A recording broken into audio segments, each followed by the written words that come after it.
तुम लोग अभी AB स्ट्रक्चर देख रहे थे, अब हम लोग शुरू करेंगे AB2 type structure. Second case का होगा, हम बताया था ना कि दो केस डिस्कस करेंगे, एक AB और एक AB2। AB2 को सेकेंड टॉपिक मानते हैं और AB2 टाइप लिखते हैं। इसी को तुम चाहो और देना गलत होगा, एक इसी में अलग से केस पढ़ेंगे जहां लिखा रहेगा A2B टाइप। A2B टाइप, दोनों टाइप अलग अलग समझ में आ गया। एक होगा AB2 type and A2B type.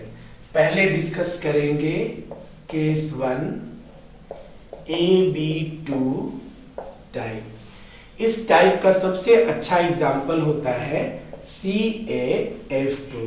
CaF2 को जब तुम देखोगे तो कैल्शियम +2 में और फ्लोरीन माइनस में बदलेगा। यहाँ पे ये हो गया केटायन और ये हो गया एनायन।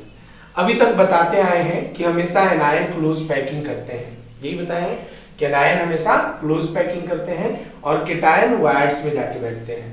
लेकिन CaF2 एक ऐसा एग्जांपल है AB2 जिसमें जो क्लोज पैकिंग होगा ना वो केटायन करेगा, मतलब कैल्शियम जो है ये क्लोज पैक करेगा। और ये क्लोज पैकिंग में कौन से स्ट्रक्चर को फॉलो करेगा? तो FCC को। किसको फॉलो करेगा? FCC को। और जो फ्लोरीन है वो ऑल टेट्राहेड्रल वायर्ड में जाकर के बैठ जाएगा, जबकि अभी तक केटायन जाकर के बैठता था, ये नहीं बैठता था।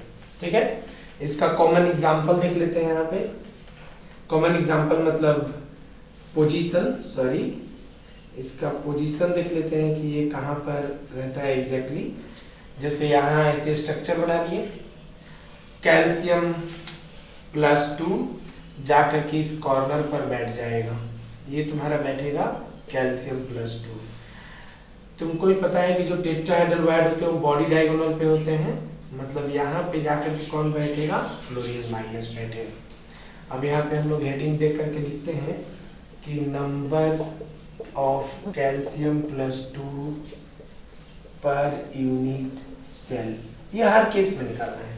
FCC स्ट्रक्चर है तो क्या इसको डायरेक्ट हम यहाँ पे 4 मान लें तो टेंशन ही खत्म हो गया।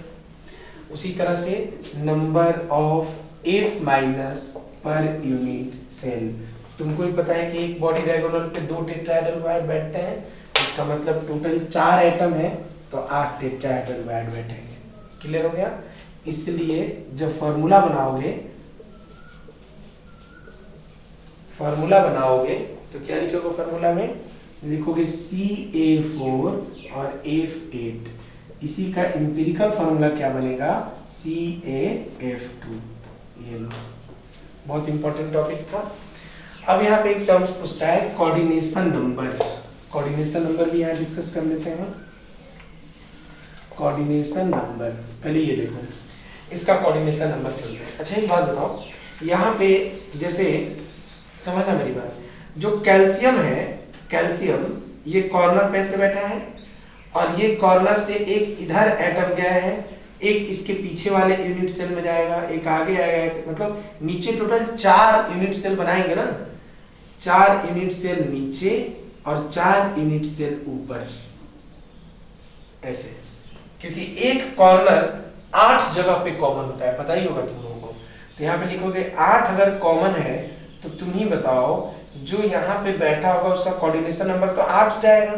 यहाँ पे बैठा कौन है? कैल्शियम, यानी कैल्शियम का कोऑर्डिनेशन नंबर की बात करें तो कितना कोऑर्डिनेशन नंबर हो जाएगा? 8।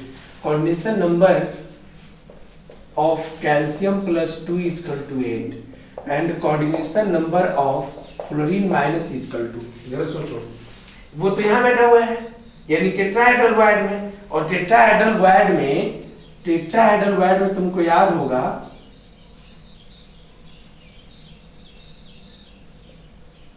टेट्राहेड्रल वायर्ड ये था, इसमें बैठा था, कितने एटम के टच में रहेगा? 4।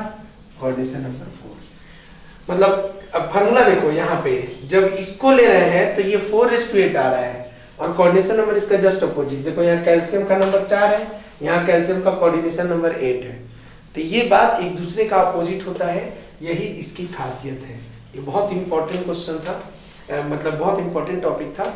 इसको अगर कुछ एग्जाम्पल देखोगे तो बहुत अच्छा एग्जाम्पल है एक इसका SRF2, इसके कुछ एग्जाम्पल में से SRF2, ठीक है। एक एग्जाम्पल होता है इसका BaCl2, क्या एग्जाम्पल होता है BaCl2, तुम चाहो तो BaCl2 की जगह BaF2 भी यूज कर सकते हो, ठीक है। समझ आ रहा है? चलो आगे बढ़ते हैं। इसी का अगेंस्ट वाला टॉपिक देख लेते हैं, A to B टाइप का structure. A to B type का स्ट्रक्चर वो हमारा होगा केस 2। तो अभी बता रहे थे AB2 टाइप में, AB2 टाइप का अगेंस्ट होगा A to B, लेकिन उसके पहले AB2 का नाम क्यों लिख देते हैं यहाँ पे, जैसे CaF2 लिखे थे, नाम क्या होता है फ्लोराइड स्ट्रक्चर। अब इसी का जस्ट अपोजिट है केस 2, जिसका नाम क्या होगा A to B टाइप। क्या नाम होगा इसका A to B टाइप। इसका कॉमन एग्जांपल है Na2O, नाम क्या होगा एंटी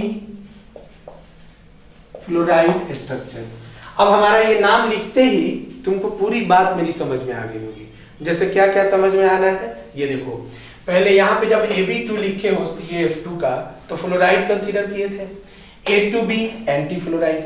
क्या मतलब है, जैसे यहाँ लिखते हैं Ca+2F-, यहाँ पे Na+ और O-2।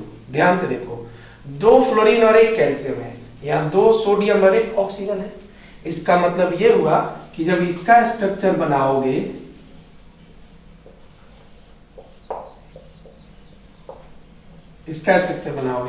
तुम बताओ इसमें कैल्शियम +2 कहाँ था, कॉर्नर पे। इसमें कैल्शियम की जगह कौन कॉर्नर पे रहेगा, ऑक्सीजन -2 रहेगा, ये कॉर्नर पे रहेगा ऑक्सीजन -2। यहाँ टेट्राहेड्रल वॉइड में F- था, यहाँ पे टेट्राहेड्रल वॉइड पे जाकर के कौन बैठेगा, तो टेट्राहेड्रल वॉइड पे जाकर के सोडियम बैठेगा, ठीक है।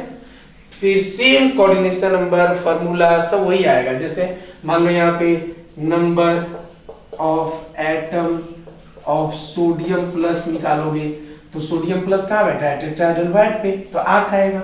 Number of atom of oxygen -2 निकालोगे तो ये FCC स्ट्रक्चर बनाएगा कैल्शियम +2 की तरह, तो 4 आएगा। फार्मूला क्या लिखोगे, Na8 और ऑक्सीजन 4, फार्मूला बनेगा Na2। इसीलिए इसका नाम एंटी फ्लोराइड बन गया।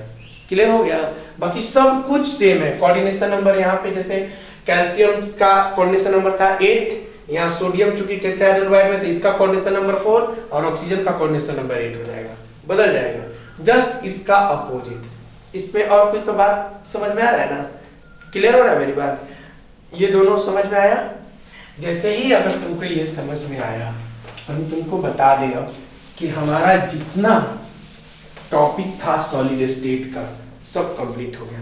देखो ऐसे तो और भी बहुत सारे पॉइंट हैं, जैसे A3B4 का स्ट्रक्चर, एक टाइप ऑक्साइड का स्ट्रक्चर अलग बनता है, लेकिन वो सब अलग से याद रखने का जरूरत नहीं है।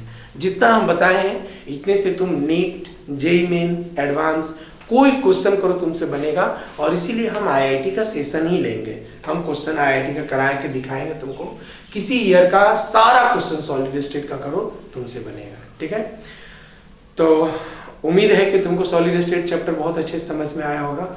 मेरा सारे चैप्टर का इसी तरह से टॉपिक वाइज वीडियो है और सारे टॉपिक के लास्ट में उस टॉपिक से रिलेटेड क्वेश्चन है। कुछ बच्चे क्या करते हैं, टॉपिक को आधा देखते हैं। जैसे शुरू मेरा टॉपिक मान लो कोई देख रहे हो तो शुरू में तो उस टॉपिक का इंट्रोडक्शन होगा, फिर फॉर्मूला होगा, लास्ट में उससे न्यूमेरिकल होगा ना, और उस टॉपिक का न्यूमेरिकल हम दिए हैं। हर टॉपिक को देखना, हर एपिसोड का लास्ट पॉइंट पे 10 मिनट देखना, तुमको उस टॉपिक से रिलेटेड सारे क्वेश्चन मिलेंगे, ठीक है। और वो क्वेश्चन जेईई के, एनसीईआरटी के, नीट के, अलग अलग जगह आए हुए क्वेश्चन रहेंगे।